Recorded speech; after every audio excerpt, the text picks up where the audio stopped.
Open Space Talk, le podcast qui dénonce les discriminations au travail.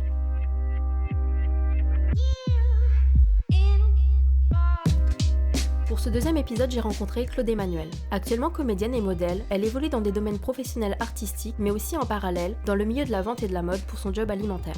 En tant que femme transgenre racisée, elle témoigne de la transphobie qu'elle rencontre quotidiennement dans les différents domaines professionnels qu'elle a côtoyés. Également de la différence qu'elle a pu ressentir une fois le changement de son état civil effectué, les contrôles de police, le harcèlement de rue, le féminisme et plein d'autres sujets seront abordés lors de cet entretien. Un entretien qui a initialement duré 2h30, en tapant parfois du poing sur la table, ce que vous risquez d'entendre à plusieurs reprises, en espérant que le bruit de fond ne vous gênera pas trop. Je vous souhaite une très bonne écoute.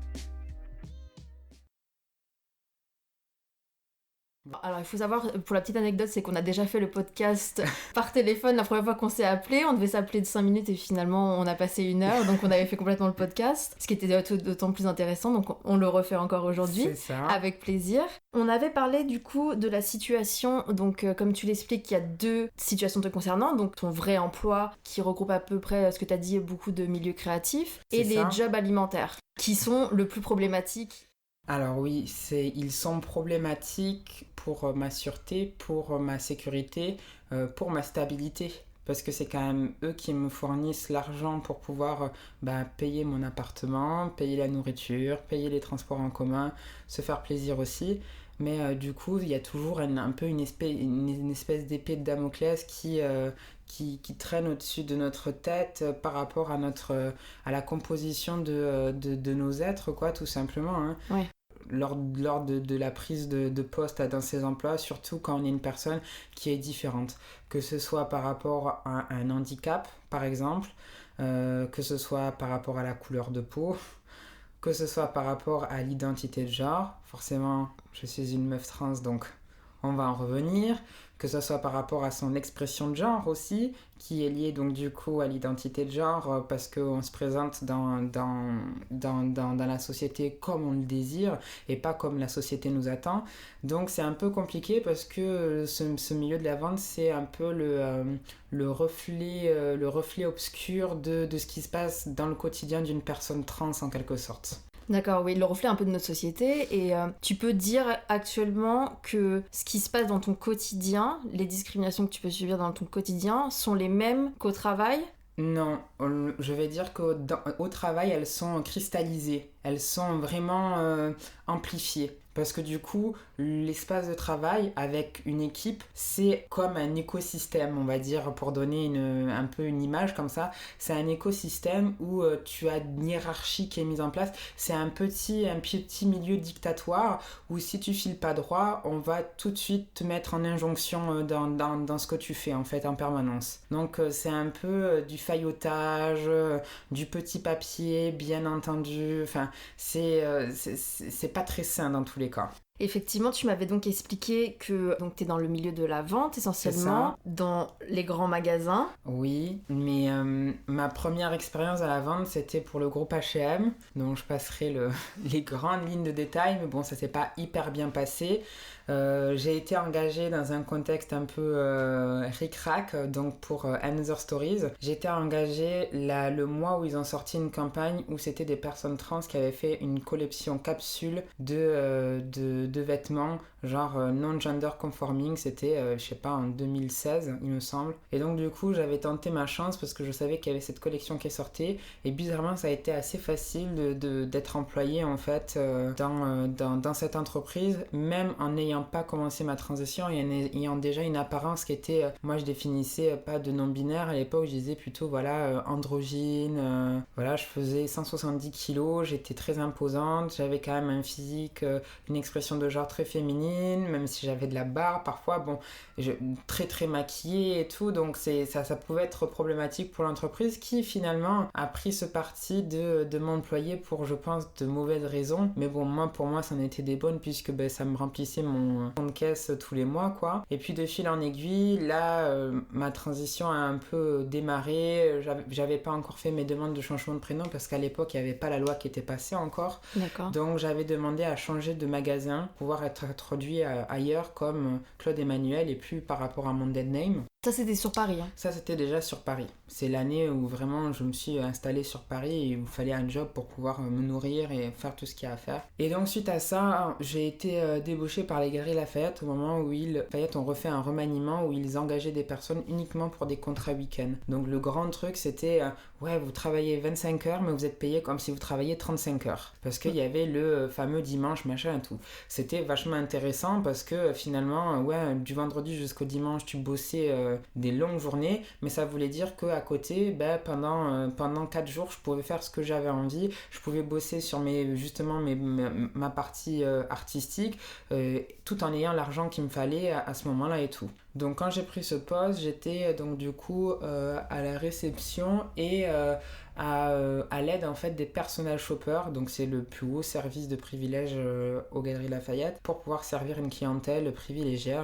Donc là je vous explique en dénigrant un peu le métier, personal shopper c'est tout simplement aider des personnes qui ont un certain revenu à faire du shopping en quelque sorte. Après, ça c'est le gros du métier. Ensuite, il y a donc du coup certaines catégories, il y a des gens qui viennent parce qu'elles savent pas s'habiller, qu'elles veulent des conseils pour se mettre en avant, ou alors il y a des personnes qui ont des demandes particulières comme pour pouvoir acheter une robe de mariée, enfin voilà, toujours c'est lié à un événement de haut de gamme, de qualité, machin, ou alors pour concrétiser une vente d'une montre à 30 000 euros, à 40 000 euros, enfin c'est assez particulier comme ça. Donc forcément quand on est dans ce corps de métier, la présentation, il faut qu'elle soit vraiment impeccable. Parce que c'est certaines catégories de personnes, classe sociale. C'est une certaine... Exactement, et surtout il faut être très présentable, mais il faut pas trop être mis en avant, il faut rester très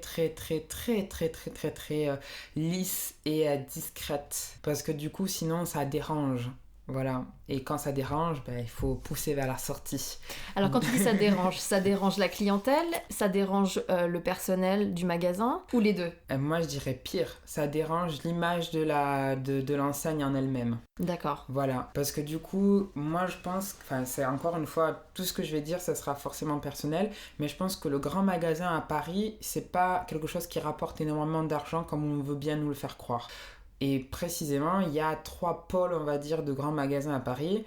Tout en haut de la chaîne, on retrouve Le Bon Marché, qui est vraiment axé pour la clientèle parisienne qui a de l'argent, donc qui est mince, blanche, hétérosexuelle, très riche et qui habite sur rive gauche. Et de l'autre côté, on a celles qui vont être un peu plus désavantagées, plus touristiques. Et donc, on va avoir les Galeries Lafayette, où là, on est sur une clientèle très brassée, avec carrément un système raciste qui est mis en place, avec des entrées par rapport aux ethnicités de la clientèle. Donc on a une entrée asiatique, une entrée, vraiment même dans les entrées asiatiques, on a une entrée coréenne, une entrée japonaise, une entrée chinoise. Enfin, c'est assez caractérisé comme ça, dans le but de pouvoir monétiser tout ce qui peut être monétisé en fait sur le grand magasin. Et ensuite on retrouve une échelle en dessous, et c'est le printemps qui est un peu par dépit, qui court un peu derrière les Galeries Lafayette, et on sent que c'est un peu un truc qui a ça s'essouffle quoi, tu vois. Et donc du coup dans ce système là, tu retrouves des personnes qui sont employées, qui démarrent en fait à l'origine, qui n'ont pas les moyens de pouvoir se payer des études, qui tombent un peu dans la vente par dépit, et qui au fur et à mesure dans ces grandes entreprises, elles gravitent les échelons. Elles gravitent les échelons, et elles gravitent tellement les échelons à un moment que finalement elles oublient d'où elles viennent. Elles acquièrent une espèce de hiérarchie comme dans la société. L'homme blanc cis hétérosexuel, il est en haut de l'échelle sociale, et puis plus tu descends, et en bas t'as les meufs trans, migrantes, travailleuses du sexe et compagnie, et ça te fait descendre en valeur dans l'échelle sociale. Dans le grand magasin c'est pareil, tu peux sortir donc du coup d'une certaine partie de la classe sociale, mais dès que tu as atteint un poste à hiérarchisation où tu es un peu genre le maître en fait, d'un coup les comportements changent, et il y a une espèce de quelque chose de dictatoire, d'injonctionnel qui se crée sur le reste de la population du magasin. Un abus de pouvoir. Un abus de pouvoir.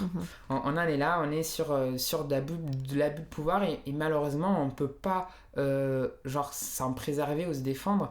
On est obligé d'y participer, parce que c'est typiquement le genre de choses où si on n'est pas lisse sur cette partie-là, on va tout faire pour te pousser vers la porte de sortie. Et donc pour revenir à mon expérience, Moi, forcément, je commençais ma transition. À ce moment-là, j'avais perdu tout le poids que j'avais besoin de perdre. Ça commençait un peu à marcher pour moi. Je commençais à faire un peu de modeling, je commençais à faire un peu de stylisme, un peu de trucs qui me plaisaient en fait en dehors de ce contexte-là. Je faisais encore à ce moment-là beaucoup de projets artistiques. Vu que je venais de sortir des Beaux-Arts, j'avais pas encore envie d'abandonner. J'y croyais encore qu'une galerie allait me signer ou un truc comme ça. Et je m'assumais en fait. Tout simplement, je m'assumais. Mais quand je suis rentrée à l'entreprise, je leur ai dit, voilà, j'ai pas encore mon changement de prénom qui est fait. Je suis en face de vous. Vous connaissez ma situation. Donc oui, vous êtes donc du coup une femme transsexuelle, transgenre, enfin bref, on s'en fout. Vous êtes venu pour travailler. On va donc prendre vos papiers et on va voir ce qu'on peut faire pour vous, machin et tout. Ils ont pas voulu me changer mon prénom et ils ont pas voulu non plus, donc du coup, me changer ma mention de genre sur ma carte, donc d'entrée dans le magasin. Ça veut dire que tous les matins, déjà, quand je me pointais dans le magasin, si on devait vérifier ma carte, sur ma carte, il y avait écrit monsieur et il y avait écrit un prénom qui ne me représentait pas. Donc tous les matins, tu étais confronté donc à la violence de devoir expliquer, à la sécurité. Pas forcément, j'étais pas forcément confrontée à ça, mais c'était le fait que foncièrement sur cette, c'est comme un peu une carte d'identité de grand magasin. Il y avait ma photo et au-dessus il y avait quelque chose qui correspondait pas. Donc il s'avérait que si par mégarde, parce que quand on doit bouger dans le magasin, il y a certaines parties où on doit badger pour sortir du magasin, pour rentrer,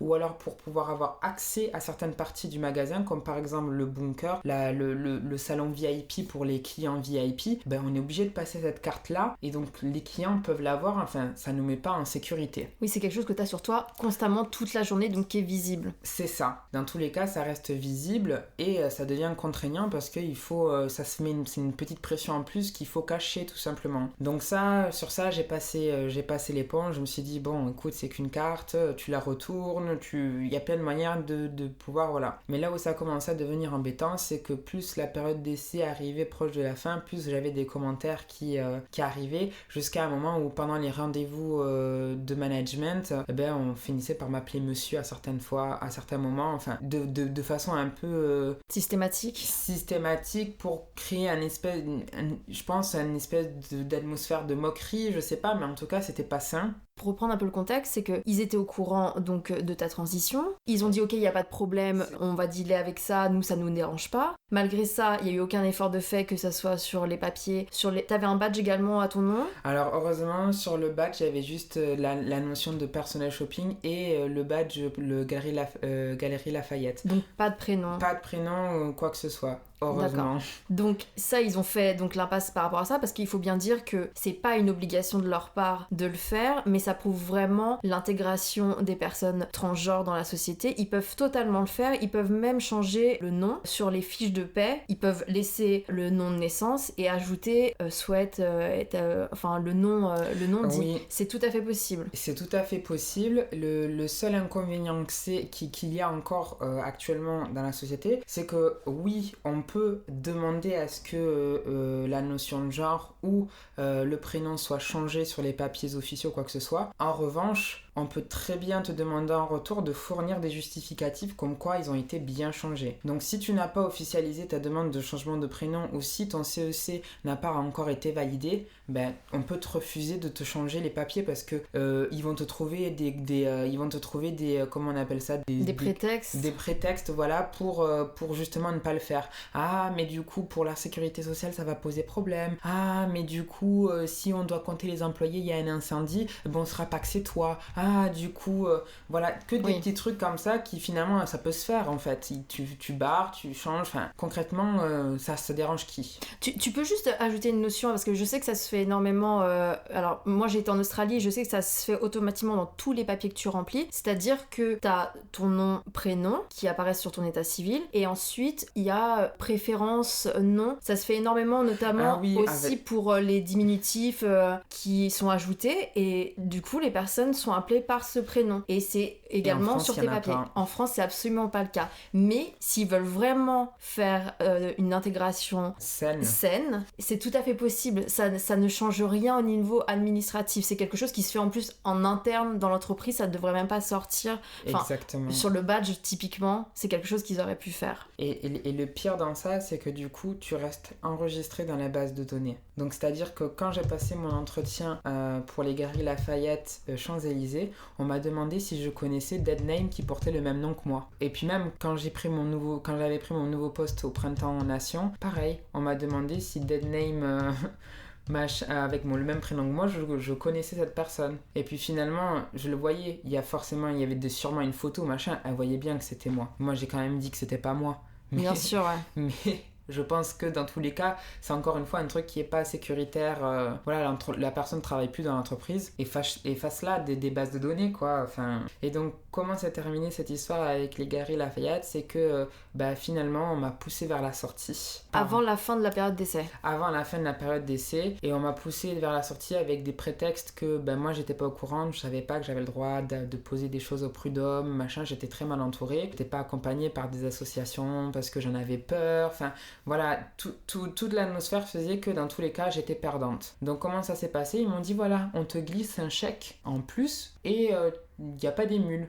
J'ai dit ok, alors que j'aurais pas dû. Et ça m'a détruite intérieurement parce que du coup, un mois après, il y a la loi qui passait pour faire le changement de prénom. Et encore quelques mois après, il y avait la fameuse loi qui sortait donc du coup pour que le changement d'état civil, le CEC, se fasse donc du coup plus facilement, entre guillemets, c'est-à-dire avec plus le besoin d'avoir un avocat pour pouvoir être défendu, que ça se fasse un peu plus librement. Et je me suis dit, là, ça va faire un certain temps, tu vas commencer à toucher le chômage. Heureusement, avec cet argent-là, j'ai pu survivre le laps de temps pour commencer à toucher le chômage. Et là, à partir de ce moment-là, je me suis dit, il est impossible que je puisse retrouver un travail tant que j'aurai pas ce fichu prénom et ce fichu CEC qui soit changé. Donc, ça a pris plus d'1 an et demi à tout mettre en place. Et ça a été une injonction qui est venue au sein même de ma colocation que j'avais à l'époque, parce qu'on me dit tu fais aucun effort pour trouver du travail et compagnie, mais comment faire un effort pour trouver du travail quand foncièrement tu sais d'office que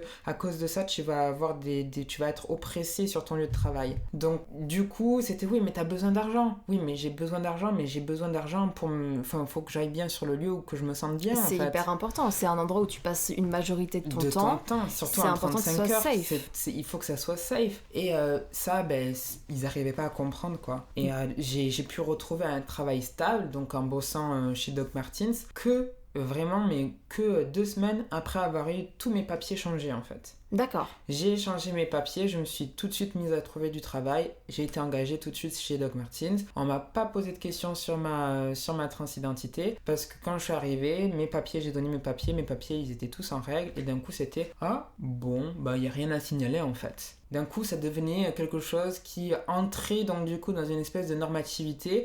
J'entrais dans les codes qu'ils attendaient donc du coup d'une vendeuse. Donc ça allait, c'était validé par les personnes cis travaillant en haut du podium quoi. Et malgré ça, j'avais quand même déjà postulé beaucoup de fois pendant plus d'1 an et demi, j'avais postulé chez Doc Martens et ils savaient que j'étais trans. Et j'ai même appris par une employée qui disait on ne sait pas si on a envie d'employer une personne trans, alors que Doc Martens ils sont en permanence en train de dire on est une entreprise cool, on adore les gens qui sont différents, on adore les tatouages, on adore le rock'n'roll, venez comme vous êtes, ayez des activités après le travail, mais bam, cette personne elle est trans, oh là là ça va déranger la clientèle, hein.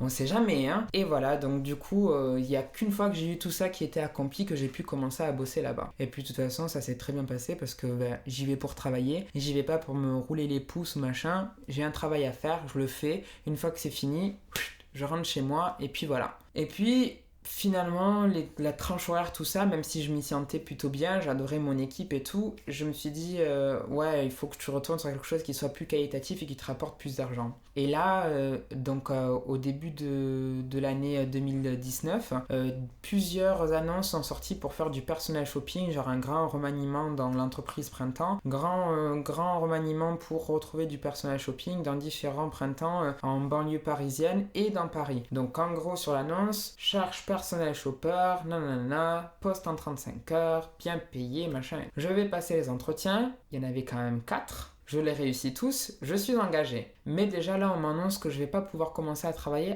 avant le mois de mai. Pour quelle raison ? En fait, parce que on m'a dit que parce qu'il y avait des personnes, ils partaient en vacances. Mais pourquoi ? Parce que dans une entreprise, en fait, le mois de mai, c'est un peu le départ de l'année. Oui. Donc ils avaient pas besoin de me verser de primes de départ en vacances qu'ils reçoivent tous les mois au mois de mai. Donc ils faisaient des économies en fait en m'engageant qu'à partir de mi-mai. D'accord. Voilà, donc déjà là, ça me montre la bonne foi de l'entreprise. Deuxième temps, je vais signer mon contrat. On m'avait dit, oui, grande formation d'1 mois ou avec une dizaine de journées chez S-Mode pour revoir les bases du personnel shopping. Oui, poste en 35 heures. Bom, je signe un contrat en 36 heures qui peut être transformé en heures supplémentaires. Et en plus de ça, on me demande des comptes de chiffres pour un salaire on me demande de faire 600 000 euros minimum par année sans les primes. Du coup, qui ne déclenche pas les primes, pour un salaire de 1600 euros net par mois. D'accord, c'est les objectifs qu'on t'a donnés. C'est les objectifs qu'on donne. En clair, ça veut dire qu'il faut que je fasse 60 000 euros de chiffre d'affaires par mois dans le magasin pour pouvoir rentrer dans les stats. Dans les stats. Ça me paraît énorme. Donc du coup, qu'est-ce qui se passe ? Je suis engagée dans le Printemps Nation, et Printemps Nation, c'est un magasin qui est en train de couler.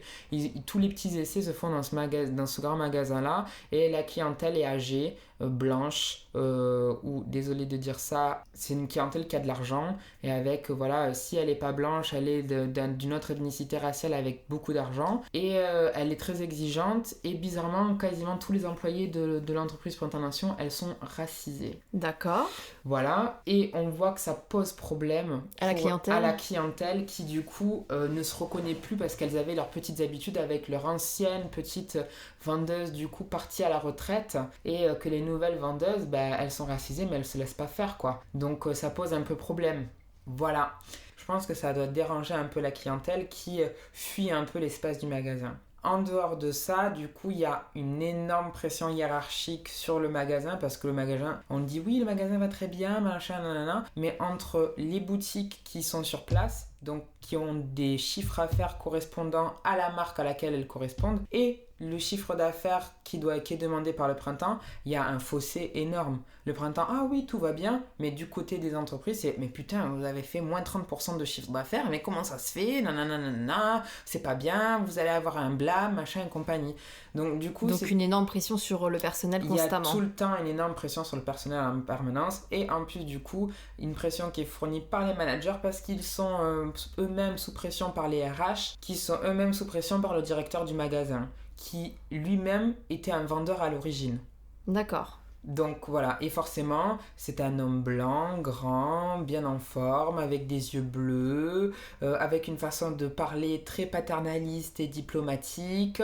Donc du coup, en fait, il sait doser les mots pour jamais se faire un peu avoir, quoi. Donc on est toujours un peu sur une forme d'injonction. Donc là, je prends mon poste pour ce nouveau job et je me suis dit, yes, nouvelle vie, ok, c'est pas grave, t'as pas 2 jours de congé, mais tu vas gagner plus d'argent, écoute, c'est pas grave.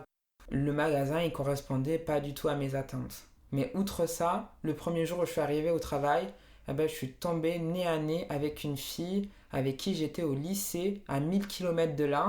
Oui, parce que tu es du sud de la France, c'est ça ? Je suis du sud de la France. Donc quelque chose d'improbable. Quelque chose d'improbable, et finalement je me suis dit, mais pourquoi tu n'y as pas pensé ? Parce que finalement, quand tu avances dans ta transition, moi je suis quand même une meuf trans qui est très binaire, qui est quand même assez introduite dans la société. J'ai fait beaucoup d'efforts pour travailler mon passing, enfin c'est un choix que j'ai fait et que je conçois, qui n'est pas forcément bien, mais c'est un choix que j'ai fait parce que j'en avais besoin, j'en en ressentais vraiment l'envie et le besoin pour me sentir bien dans ma peau, outre le fait. Et c'est ça aussi qui m'a peut-être permis de travailler dans la vente et d'être acceptée comme je suis dans ces lieux-là. Mais là, en prenant ce poste, je me suis dit, ok, il n'y a plus de Claude, la meuf trans. C'est juste Claude, personnel shopper, en fait. Et je l'ai vu et je me suis dit, oh merde, ça va pas quand même...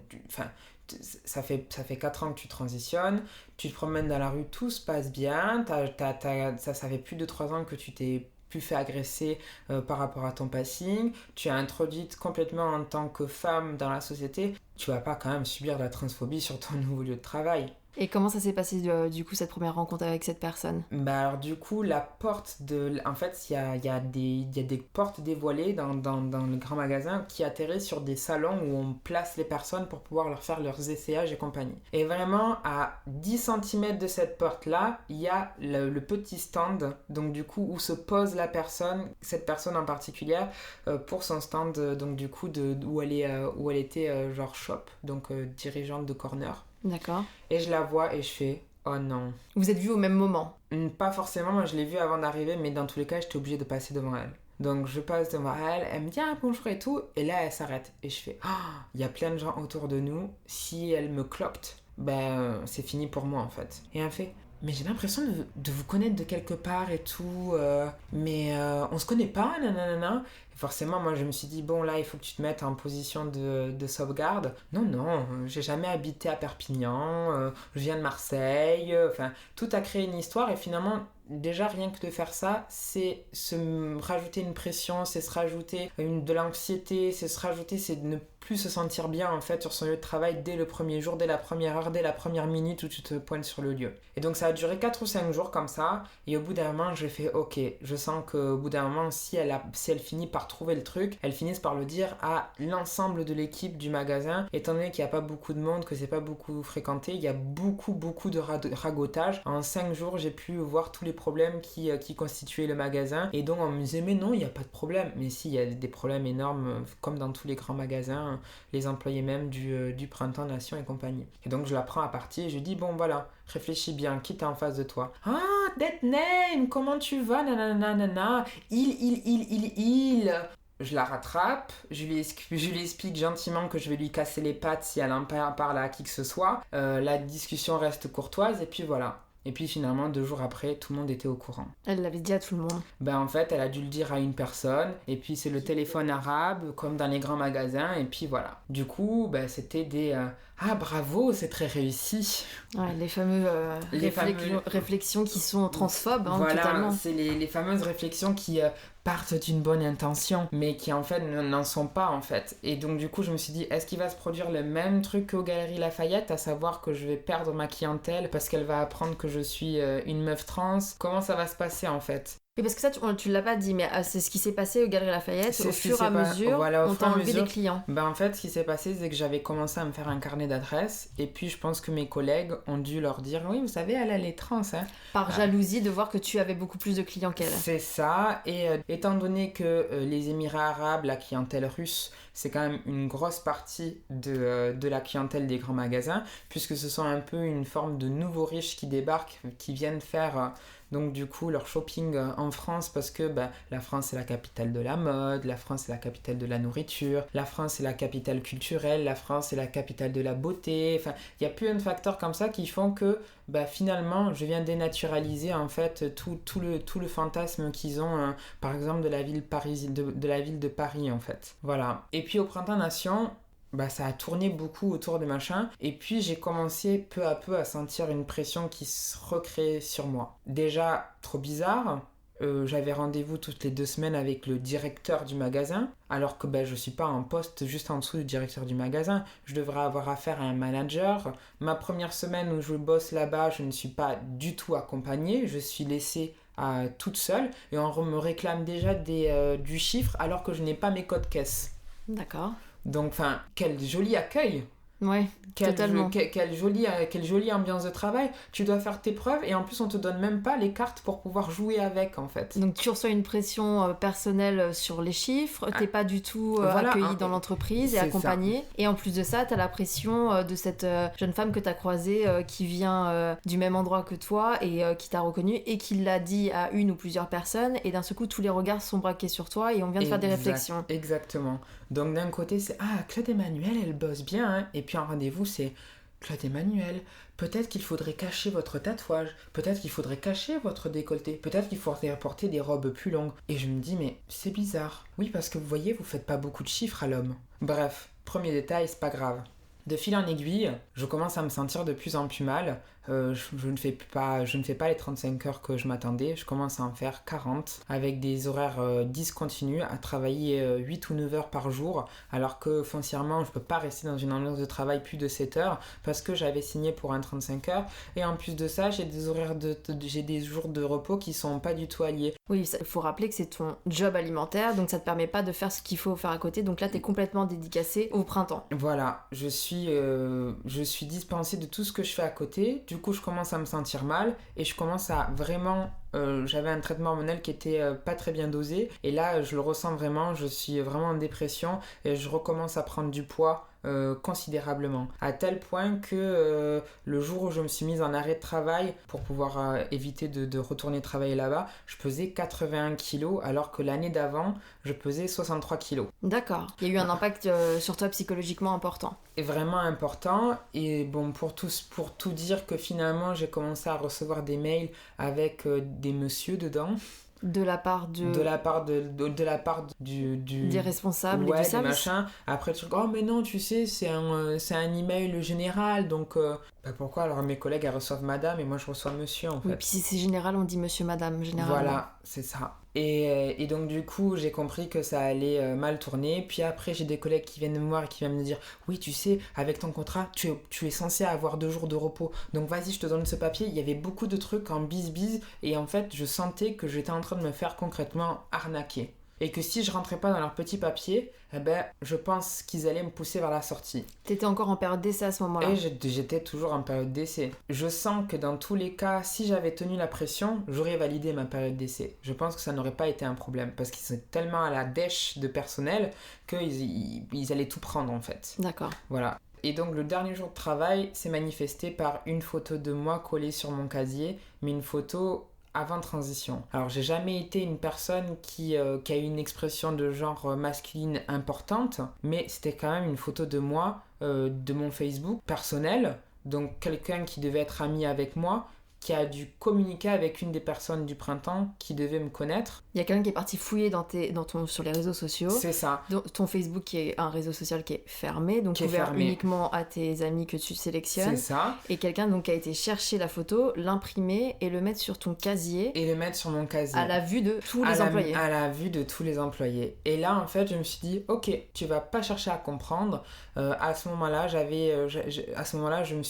me suis rapprochée d'associations parisiennes trans et voyant comment ça se passait pour d'autres meufs trans et compagnie, je me suis dit cherche pas, ne va pas pousser le truc au prud'homme, prends juste tes kicks et tes claques, va voir ton médecin, demande un arrêt de travail jusqu'à la fin de période d'essai et puis bye en fait. Parce que quand t'es arrivé et que t'as vu la photo, t'es parti immédiatement? Non, j'ai enlevé la photo, je l'ai mise dans le casier et j'ai attendu mon heure de repas. Et à mon heure de repas, j'ai pris mes kicks et mes claques. Et j'ai dit ouais, on se revoit tout à l'heure. Hein. Et puis je suis partie, je suis jamais revenue. Parce que déjà, ça a été violent de voir cet acte-là. En fait, comme je l'ai dit depuis le début, je suis une personne qui est publique. Dans tous les cas, pendant le mois et demi où j'ai bossé là-bas, il y a des gens qui m'ont reconnu de Climax. Il y a des gens qui m'ont reconnu de campagnes publicitaires qui étaient faites pour Loud and Proud partout dans Paris cet été. Donc dans tous les cas, je savais que ça allait forcément arriver à un moment, j'allais devenir quelqu'un de public, quelqu'un de machin. Il y a une différence entre être reconnu publiquement et d'un seul coup quelqu'un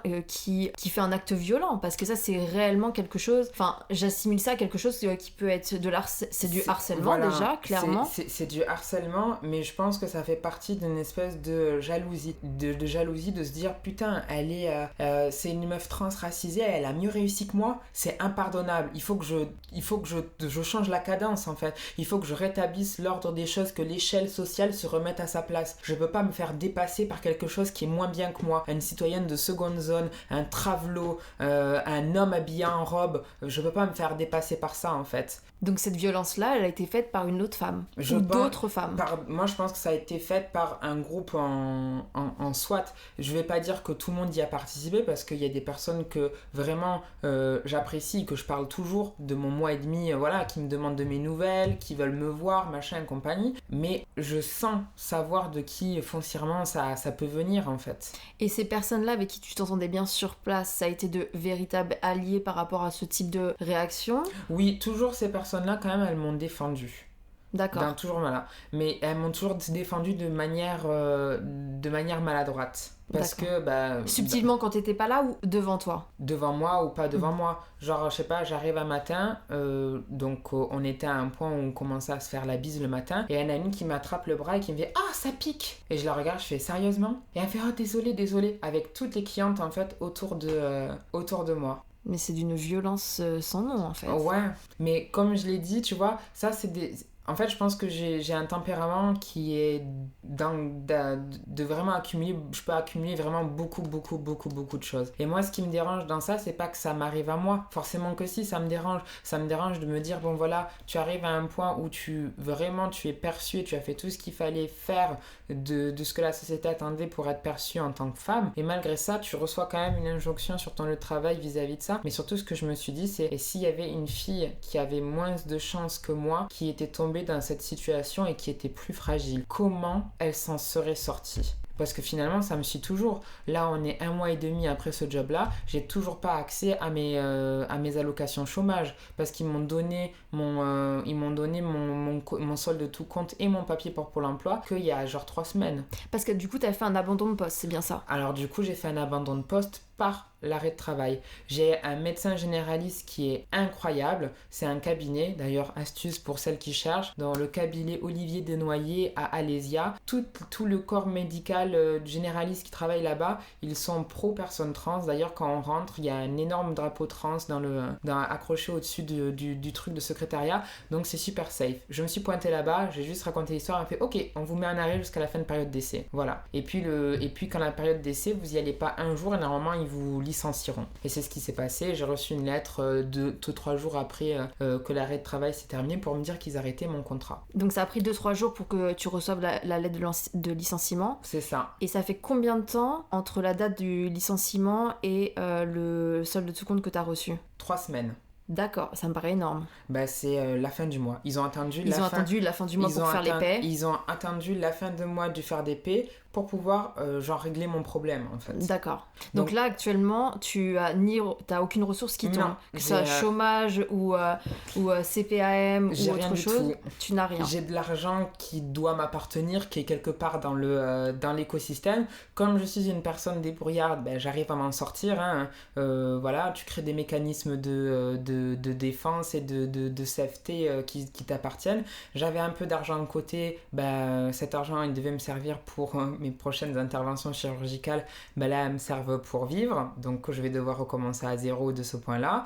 Et j'ai dû vendre une grosse partie de ma garde-robe sur Vinted pour pouvoir donc financer, pour pouvoir payer mon loyer ce mois-ci et pour le payer le mois prochain par exemple. Et heureusement que j'ai retrouvé un nouveau job, parce que du coup, c'est grâce à ce nouveau job, il me tarde d'être à la fin du mois de septembre pour pouvoir toucher la paie, quoi, en fait, de ce nouveau job, quoi. Et ce nouveau job, donc tu m'as dit que dès l'entretien, ça s'est déjà beaucoup mieux passé, il y a beaucoup plus de potentiel pour que ça se passe bien, du moins sur le papier.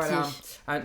Du moins sur le papier, mais même, je le sais déjà, parce que des personnes trans travaillent déjà dans l'entreprise. D'accord. Alors oui, soyons clairs, j'ai fait un peu de bis-bis, je me suis fait un peu sponsoriser, disons, pour rentrer donc du coup dans cette maison de luxe. Et donc du coup, j'y suis allée, vu le passif que j'avais, c'était trop alléchant, ils m'ont prise, quoi. Ouais. Voilà. Les horaires de travail me conviennent tout à fait, 11h-19h, ça veut dire qu'à partir de 19h, je peux aller au sport. Si je suis en train de monter une pièce de théâtre en non-mixité avec des potes, donc du coup, je vais pouvoir aller m'entraîner au théâtre avec eux. Je vais pouvoir si j'ai envie de sortir au resto avec des potes ou machin, je vais pouvoir le faire. Si j'ai envie de faire les boutiques après le travail, je vais pouvoir le faire. En fait, je vais pouvoir avoir tout simplement une vie. Donc ça, c'est pratique. Et dans un endroit safe. Et dans un endroit safe parce que les 3 autres employés, il y a la directrice, elle est lesbienne, elle est racisée, et elle m'a expliqué qu'il y avait déjà eu des problèmes de racisme qu'elle avait réglés direct, donc qu'elle allait rien laisser passer s'il y a quelqu'un qui faisait un commentaire sur ma transidentité. Bon, ça déjà c'est hyper rassurant et c'est déjà c'est comme ça que ça devrait se passer normalement. C'est comme ça que ça devrait se passer normalement. Vu qu'on sait que ce n'est pas le cas, c'est rassurant que ça soit dit ouvertement durant l'entretien quand t'es concerné en fait. C'est ça. Également sur le fait qu'il y a une différence entre l'identité de l'entreprise, ce qu'elle souhaite entrer au niveau marketing, parce qu'actuellement il y a tout un capitalisme autour du féminisme, autour des personnes LGBT. Le pinkwashing. Voilà, tout à fait. Et puis ce côté aussi de cette diversité positive aussi. Donc il y a toute cette communication-là. Donc quand on est une personne concernée, on se dit tiens, je vais aller vers cette entreprise parce que tout ce qu'elle propose en termes de communication, du coup, je vais être safe. Et arriver là-bas, c'est exactement la même chose que partout en pire. Voilà. Et surtout, ce qui c'est ça, c'est que du coup, même au sein même de l'entreprise, c'est même pas considéré, c'est considéré de safe par les personnes qui sont woke, qui sont même un work in progress, tu vois. Mais ça, finalement, pour les entreprises, c'est genre, c'est un outil cool pour attirer des gens pour qu'ils viennent travailler chez nous. Parce que foncièrement, il n'y a personne qui a envie de travailler là-bas. Qu'ils ont compris que du coup, il fallait se positionner comme ça actuellement pour réattirer une autre clientèle et se dire, bon bah là, au moins, on est sûr de toucher plus de personnes. Et ça. c'est le côté... transversalité de tout ce problème qui se passe en ce moment avec tout ce qui va être lié au transféminisme et donc du coup à vraiment toutes ces intersectionnalités qui arrivent aujourd'hui, c'est que comme ça devient des débats publics et des luttes publiques, ils sont obligés de s'aligner. Mais comme ça reste des entreprises et qu'ils doivent faire du rendement, ils le font de façon tricky, de façon un peu, avec un contrepartie, pour mieux nous englober, pour mieux nous chasser, pour mieux nous contrôler, pour mieux nous injonctionner, pour mieux nous oppresser au sein même du lieu de travail, ne serait-ce que par des trucs bêtes. Par exemple, une fois par semaine, tu reçois un mail. Comment s'est passée votre semaine de travail dans notre entreprise? Mais ils t'ont envoyé le mail. Ce test est anonyme. Ouais. Ben non, il n'est pas anonyme. Il n'est pas anonyme parce que forcément, ils te l'ont envoyé. Donc, ils savent d'où il va sortir, en fait. Donc, ils savent quel employé pense quoi, en fait, à quel moment. Oui, il y a toute cette hypocrisie par rapport à ça. Voilà, et ça va servir finalement de procès contre soi si on fait quelque chose de travers. Effectivement, il y a tout ce côté positif, on va dire, donc ok, c'est une bonne initiative d'avoir toute cette politique autour du bien-être au travail, mais le bien-être au travail, ce n'est pas uniquement se sentir bien, avoir mangé des bonbons, jouer au baby-foot, comme on peut voir dans toutes les startups actuellement, c'est surtout l'inclusivité, en fait. Ça passe par là, donc se sentir bien, c'est ne pas recevoir des commentaires désobligeants toute la journée, du racisme ordinaire. Se sentir bien, c'est être reconnu sur son lieu de travail. Moi, j'aime bien le mot reconnaître parce que je le pense plus fort que tolérer. Tolérer, il y a cette notion de je ne suis pas d'accord, mais je te laisse une place. Tandis que dans reconnaître, c'est plutôt je ne comprends pas, mais ok, t'es là, on fait avec, c'est cool, il n'y aura pas de questions en fait. Je suis entièrement d'accord, ouais. Voilà. Et même dans le fait de respecter, dans le respecter, il y a une forme de domination qui est faite. Il y a une forme de je suis obligé de, même si je ne suis pas d'accord. Alors qu'en fait, c'est pas ça le truc de l'inclusivité. Le truc de l'inclusivité, c'est d'arriver sur son lieu de travail. Tu es là pour travailler, tu es pas là pour créer des dissonances entre personnes, en fait. Exactement, tu es là pour tes compétences professionnelles. Pour tes qualités et donc du coup les compétences, ton bagage que tu amènes et qui doit être le seul truc qu'on doit regarder en fait. Et c'est d'ailleurs ce qui se passe quand tu travailles à Londres, quand tu travailles en Allemagne, on va regarder tes compétences, on va pas regarder ton physique. C'est vraiment un truc très français le physique, j'ai l'impression, dans le milieu du travail. Et pour rebondir sur le capitalisme, du coup, ça touche à ton deuxième job, où tu m'avais dit que du coup, t'es souvent contacté pour les mauvaises raisons. Voilà, donc ça je pense que s'il y a des potes qui sont là, comédiens ou comédiennes, ou in between, Adelph et compagnie, se reconnaîtront. Oui, souvent, quand je suis appelée pour des castings, je subis les mêmes formes d'injonctions. Là, par exemple, les 2 derniers castings que je viens de passer, un pour Yves Rocher, justement, c'était une campagne publicitaire pour l'inclusion de toutes les personnes. Donc voilà, chez Yves Rocher, pour pouvoir... on a besoin de vous, vous êtes viable chez Yves Rocher si vous êtes différent. Et finalement, je me suis pointée donc du coup à ce casting, on m'explique, voilà, vous êtes une personne trans et vous vous regardez dans le miroir, vous vous sentez pas bien et puis d'un coup, pam, vous vous sentez bien dans votre peau. Et je me suis dit, oh là là, ça sent un mauvais nugget à McDo, tu vois.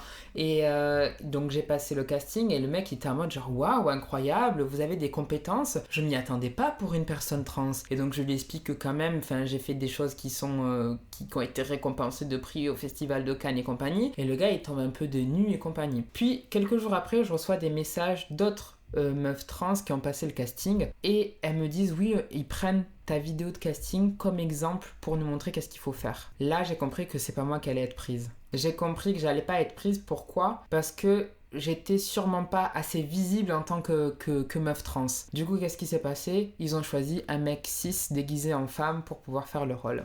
Donc là, c'est même plus une question de visibilité, c'est qu'ils cherchaient autre chose. Voilà, en fait, il fallait que ça soit une personne trans visible sociétalement, c'est-à-dire qu'on puisse la repérer dans la rue. Donc, Mais du coup, leur choix est complètement faussé. Oui, leur choix est complètement faussé puisqu'ils demandaient une femme trans d'être représentée. Or là, ils ne représentent pas une femme trans, ils représentent un homme avec une perruque et des habits de genre féminin, en fait. Donc ils n'ont pas compris ce que c'était la transidentité. Non, ils n'ont pas compris ce que c'était la transidentité. Donc on attend que la pub sorte pour pouvoir créer un hashtag, pour pouvoir boycotter la publicité. Deuxième chose, je sais pas si on peut citer les noms, mais on s'en fout, on va les citer. Voilà, il y avait, comment on appelle ça, une série de vidéos sur internet, une espèce de chaîne où c'était un peu de trucs d'acting qui s'appelle En passant pécho. D'accord.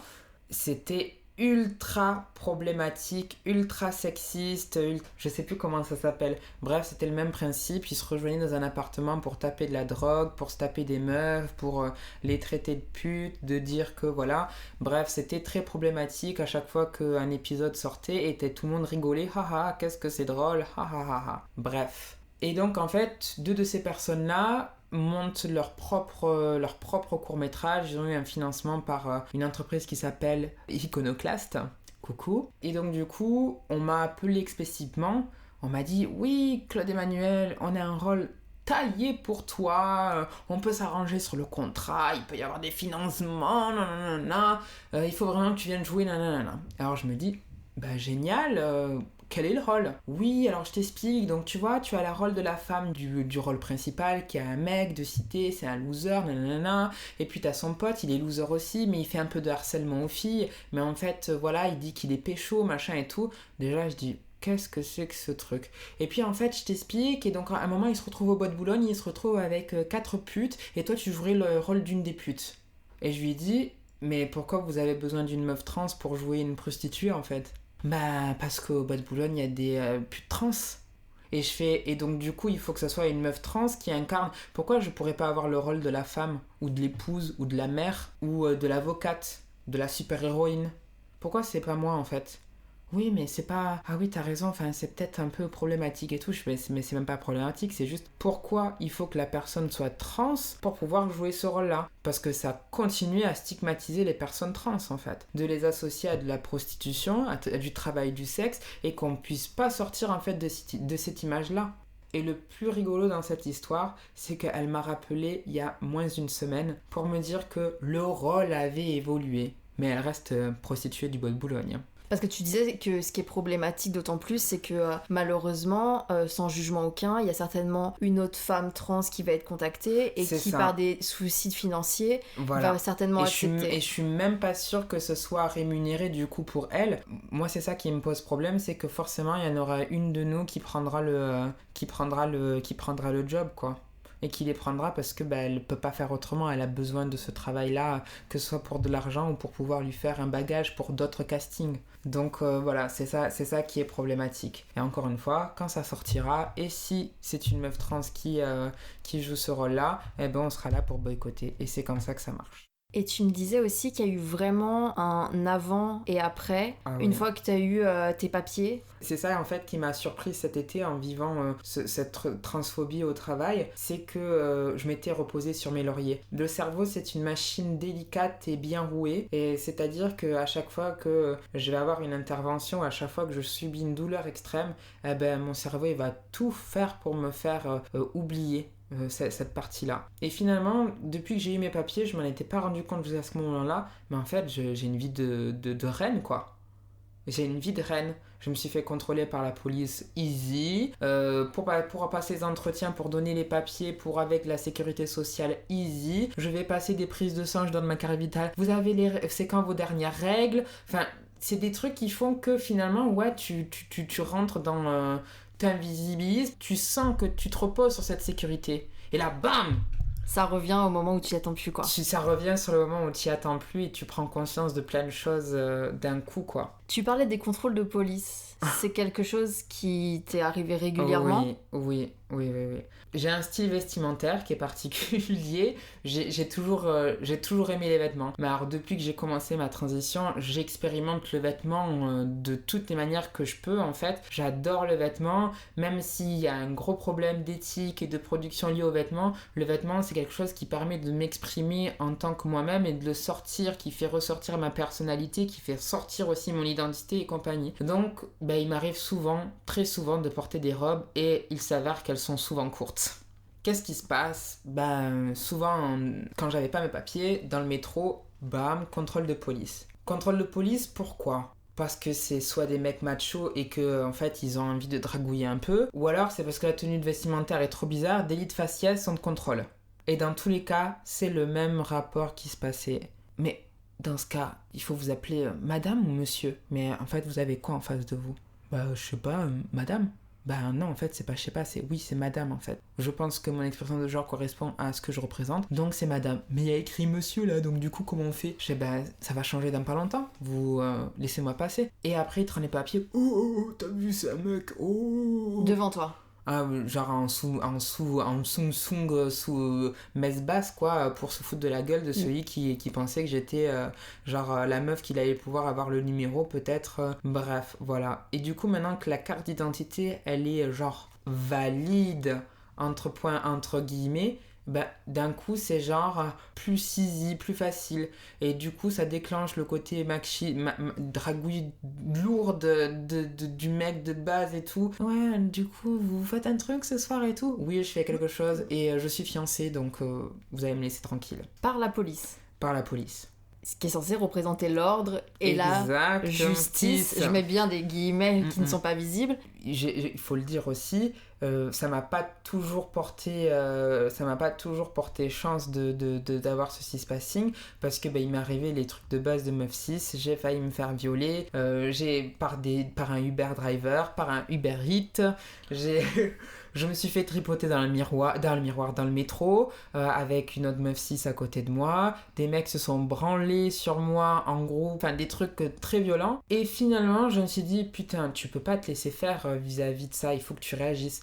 Et du coup, j'ai réussi à créer des mécanismes de défense. Et voilà, on se les échange entre meufs trans, entre meufs cis, entre femmes en général en fait. On se les échange et ça permet finalement de contrer tout ça. Et le mot d'ordre, c'est si tu peux te servir de ça pour t'en sortir d'une situation, sers-toi-en. Prends ce qu'il y a à prendre. Est-ce qu'il y a une solidarité qui est créée entre femmes trans? Oui, et on est un gros réseau.